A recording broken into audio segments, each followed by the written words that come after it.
কখনো কি আপনার মনে হয়েছে আপনি প্রতিদিন নামাজ পড়ছেন, হাত তুলে দোয়া করছেন, কিন্তু আল্লাহ যেন নীরব? রাশেদের জীবনও ঠিক এমন সময় এসেছিল।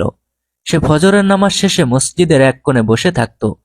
চাকরি নেই, সম্মান নেই, মনে হতো সব দরজা বন্ধ। সে বলতো, হে আল্লাহ, আমি তো তোমারই কাছে এসেছি, তবুও কেন এত কষ্ট? একদিন মাগরিবের পর মসজিদের দেয়ালে ঝুলে থাকা একটি পুরনো ঘড়ির দিকে তার চোখ আটকে গেল। ঘড়িটা থেমে থেমে চলছিল, ঠিক তার জীবনের মতো। বৃদ্ধ ইমাম সাহেব পাশে এসে বললেন, বাবা, তুমি কি জানো, ঘড়িটা থেমে গেল, আমরা ফেলে দেই নাই। রাশেদ অবাক হয়ে তাকালো। ইমাম সাহেব বললেন, কারণ আমরা বিশ্বাস করি এটা ঠিক করা যাবে, আর আল্লাহ তার কোনো বান্দাকেই বাতিল করে দেন না। তারপর তিনি কোরআনের আয়াত পড়লেন, নিশ্চয়ই কষ্টের সাথেই স্বস্তি রয়েছে। রাশেদের চোখ দিয়ে পানি গড়িয়ে পড়ল। সে বুঝল, আল্লাহ নীরব মানে অনুপস্থিত নন।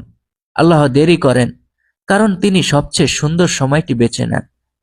সেদিন থেকে রাশেদ বদলে গেল। সে দোয়া ছাড়েনি, চেষ্টা ছাড়েনি, তাওয়াক্কুল ছাড়েনি। সে একটি ছোট কাজ পেল, শুকরিয়া আদায় করল, অল্প রিজিকে সন্তুষ্ট থাকল, আর আল্লাহ ধীরে ধীরে তার জন্য বড় দরজা খুলে দিলেন। আজ রাশেদ জানে, যে দোয়া চোখের পানি নিয়ে করা হয় তা কখনো বাতিল হয় না। মনে রাখবেন, আপনি যদি আল্লাহর পথে থাকেন, তাহলে দেরি হলেও আপনি কখনো হেরে যাবেন না।